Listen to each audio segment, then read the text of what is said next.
South Carolina, Senator Lindsey Graham. Senator, good to see you here in the studio. Thank you. You tweeted out that you were beyond dumbfounded about all of this, basically saying that the Biden administration / America fiddles while Ukraine burns. Yeah, we've gone from incompetent by the Biden administration to this move is dishonorable.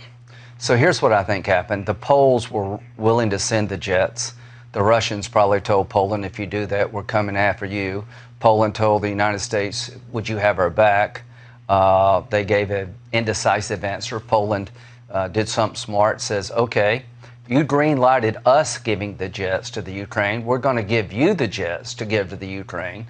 So what's happened here, all of a sudden it was okay for Poland to give the jets, but when we're in the delivery chain, it's an escalation. So here's why it's dishonorable. Putin's morale went up and the Ukrainian morale went down because we allowed Putin to take off the table weapons that would hurt him, help the Ukrainians. We're running scared of Putin. The vice president made a mistake by going to Poland. She made things worse. And medicine do no harm. Her appearance, I think, emboldens the Russians. How could anybody believe what she said in Poland is helping the overall cause? So I'd give this administration a D in the following areas. They've been dishonest, disingenuous, and dishonorable.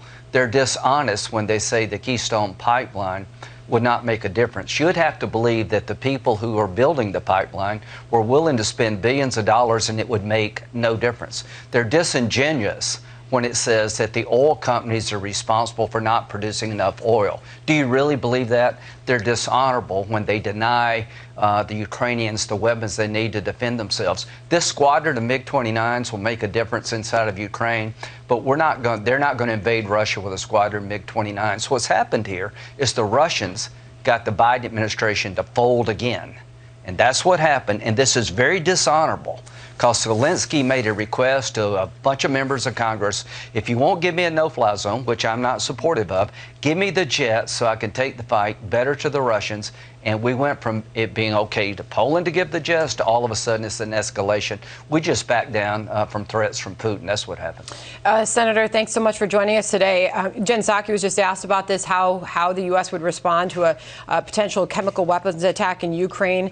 She refused to specifically answer or offer any red line, but she said to the reporters, because three of them asked her about it in the room, we have not let anything go unanswered to date. Should we be offering a more firm answer on that as a country? Well, number one, she needs to quit lying. She needs to quit lying to the American people that the reason we don't have more oil and gas here at home is because of the oil companies. She needs to quit being disingenuous about the pipeline. If it didn't make a difference, why would people spend billions of dollars to build it? And when it comes to the war itself, the people in charge of telling you how we should handle Ukraine are also in charge of the border and one of the very ones that pulled out of Afghanistan. So I think the incompetence of this administration scares me. But we've gone from incompetent to dishonorable, and that bothers me greatly. You know, Senator, I wanted to ask you this question about Putin's psychology, because you've been to Russia many times. You've dealt with him one-on-one. What is in this for him? He wants to cement his place in Russia's history, but he's going to go down in history alongside the likes of Slobodan Milosevic and Radovan Karadzic. I mean, he has forever sealed his legacy. Why do you believe that? I mean, he war crimes in Syria, war crimes in Chechnya. He's imprisoned opposition leaders. He's poisoned people. Nothing's happened to him. I wish he believed that. I'm not so sure I believe it. Why did Hitler want to kill all the Jews and take over the world? I don't know. I don't think Putin's suicidal. So when he talks about using nuclear weapons, that's to back us down. The French gave the best response. We have nuclear weapons too. Nobody wins a nuclear exchange. So this administration is folding at every turn. To deny the jets to the Ukrainians that would make a difference on the battlefield is incredibly dishonorable. And when they were willing to let the Poles do it and we said no, that means that we're afraid of Russia. Here's the problem. I don't think the administration, the Biden administration, really has planned for Ukraine, for the Ukrainians to win. They're more afraid of Putin losing than the Ukrainians winning. Could you be more specific on that? Yeah, I think they believe that if Putin actually loses, it will create disruption. They had a plan where the Ukrainians would fight hard and fold in a week.